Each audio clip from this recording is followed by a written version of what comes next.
Perjalanan kita kali ini insya Allah menuju ke hutan mangrove Lantebung. Ya, tentunya berada di jalan Lantebung, tidak terlalu jauh dari perkotaan kota Makassar. Ya, kita sudah berada di jalan Lantebung. Sepertinya sudah tidak terlalu jauh dari sini. Tidak terasa karena sambil menikmati juga faidah-faidah, mendengarkan kajian di radio An-Nasihah 88,2 FM Sakinah dengan Sunnah. Inilah kita sudah sampai memasuki lokasi hutan bakau.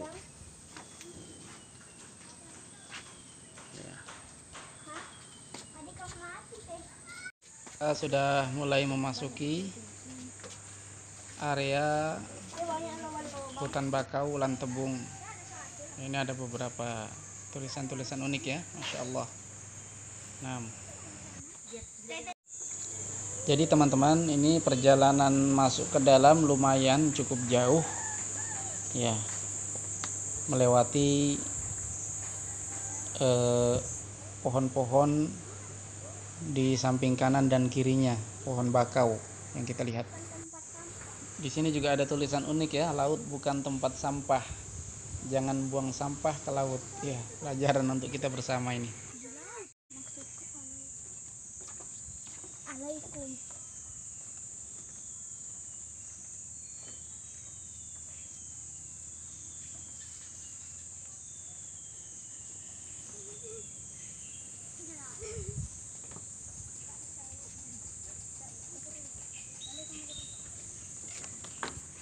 Alhamdulillah, dengan keutamaan dari Allah Subhanahu wa taala kita sudah sampai di hutan mangrove, yaitu hutan bakau ya, yang berada di kota Makassar.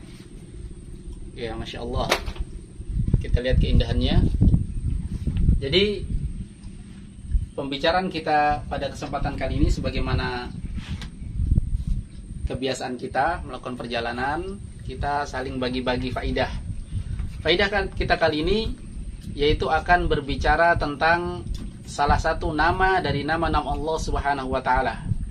Di antara nama Allah adalah Al-Jamil, indah, yang maha indah. Ya, Masya Allah. Sebagaimana disebutkan dalam hadis Abdullah bin Mas'ud radhiyallahu ta'ala anhu, bahwasanya Nabi SAW menyebutkan, Innallaha huwal jamil. Sesungguhnya Allah Subhanahu wa taala itu adalah maha indah. Yuhibbul jamal, dan mencintai yang indah-indah. Dan para ulama menjelaskan di sana, di antara makna keindahan Allah Subhanahu wa taala atau keindahan Allah Subhanahu wa taala itu melingkup pada 4 perkara. Yang pertama, keindahan pada zatnya. Itu diri Allah itu maha indah. Ya. Sebagaimana nanti ya kita dijanjikan bahwasanya pada hari kiamat orang-orang yang beriman akan melihat Allah. Ya.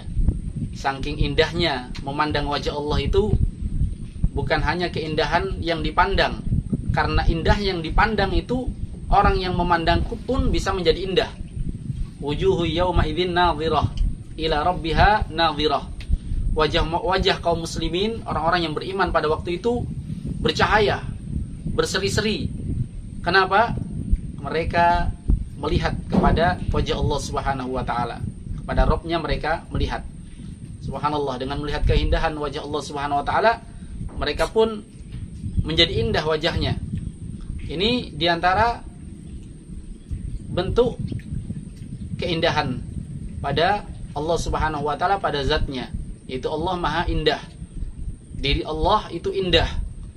Nah, dan pada hari kiamat orang-orang beriman akan melihat, sebagaimana kita sebutkan tadi. Demikian pula ketika Nabi SAW menyebutkan, ketika idza dakhalal jannah atau idza dakhala ahlul jannatil jannata, ketika penduduk surga sudah masuk surga, kemudian mereka sudah mendapatkan berbagai kenikmatan yang Allah janjikan kepada mereka, maka Allah berfirman kepada mereka, apakah kalian ingin mendapatkan sesuatu yang lebih nikmat dari itu semua, mereka mengatakan, bukankah kami telah diberikan perkara yang paling nikmat? Kami telah dimasukkan ke dalam surga, kami telah diselamatkan ke dalam neraka. Maka Allah Subhanahu wa taala menyingkap wajahnya dan mereka mendapatkan kenikmatan yang tidak pernah mereka dapatkan sebelumnya. Subhanallah, ini diantara keindahan wajah Allah Subhanahu wa taala. Nah, ini tentunya membuat hati-hati setiap muslim merindukan akan perjumpaan dengan Allah Subhanahu wa taala. Ini perkara pertama, bentuk keindahan Allah Subhanahu wa taala, yaitu pada Allah Subhanahu wa taala, pada zatnya. Yang kedua, keindahan Allah Subhanahu wa taala dalam nama-namanya. Jadi Allah memiliki nama-nama yang begitu indah. Allah dialah Ar-Rahman, Ar-Rahim, Al-Malik, Al-Quddus. Seluruh nama-nama Allah Subhanahu wa taala penuh dengan keindahan, ya.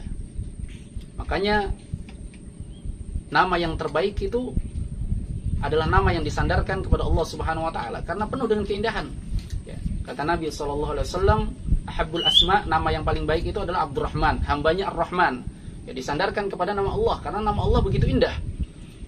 Demikian pula keindahan Allah Subhanahu wa taala mencakup keindahan pada sifat-sifat Allah, ya. Allah memiliki sifat-sifat yang mulia. Allah Maha baik, memberikan kebaikan-kebaikan kepada hambanya. Dan juga di antara sifat-sifat Allah Subhanahu wa taala, ya, dari sifat fi'liyah misalnya, Allah marah, ya.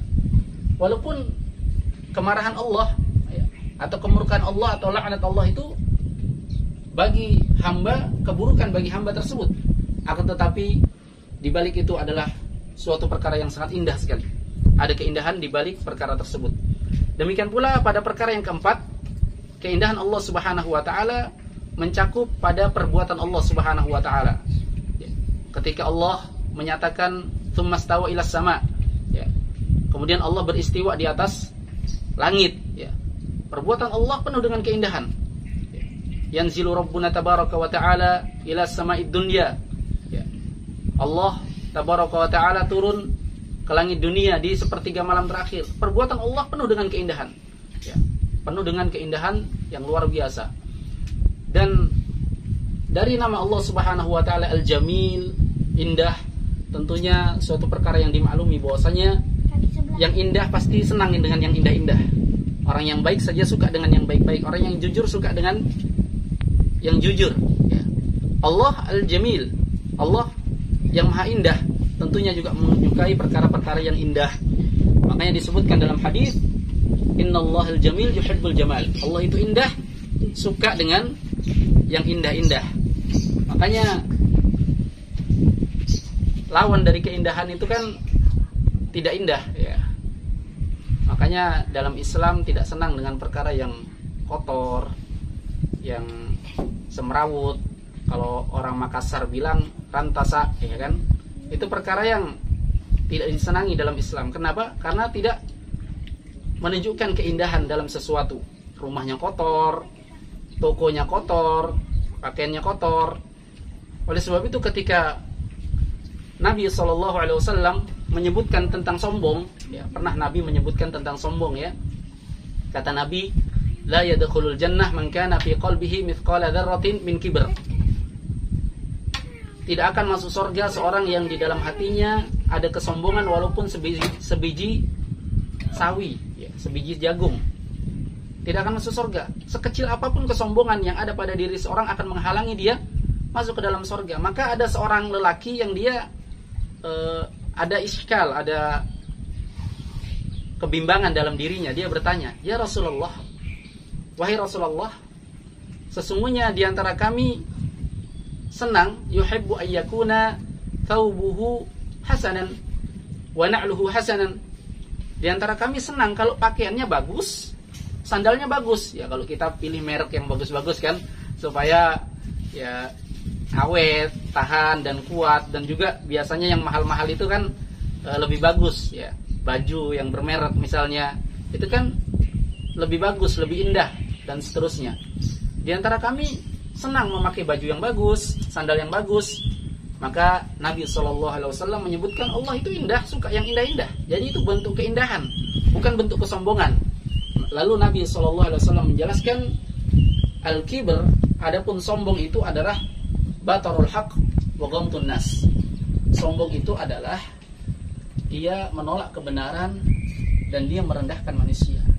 Kapan seorang dia memperindah dirinya dengan tidak merendahkan kawan-kawannya, dengan tidak merendahkan yang lainnya, maka tentunya perkara tersebut adalah perkara yang disenangi, ya. Bahkan memang Islam menyenangi perkara-perkara yang baik. Memakai pakaian yang baik, pakaian saja diatur. Sampai kata Nabi SAW, ilbasu min thiyabikumul bayad. Pakailah pakaian yang putih. Kenapa? Putih lebih indah, putih lebih rapi, putih lebih bagus. Kan demikian ya. Baik, saya kira ini beberapa faidah tentang keindahan. Bagaimana keindahan-keindahan alam semesta ini tentunya pelajaran bagi kita semua, bagaimana penciptanya. Alam semesta yang merupakan ciptaan Allah ini saja sudah luar biasa kita memandangnya. Bagaimana gunung-gunung, ya kan, air terjun, kemudian hutan-hutan yang begitu teratur dan seterusnya, lautan. Ini sudah menunjukkan keindahan yang luar biasa. Lalu tentunya Allah Subhanahu wa taala Al-Jamil yang Maha Indah, lebih indah dari segalanya. Nah, saya kira ini yang bisa kami sampaikan, mudah-mudahan bermanfaat untuk kita semuanya. Saat ini lagi duduk-duduk di sisi lain di hutan bakau. Jadi hutan bakau ini memiliki beberapa sisi ya. Sebelum kita pulang, duduk-duduk santai-santai dulu, istirahat-istirahat dulu sambil menikmati pemandangan sekelilingnya. Insyaallah.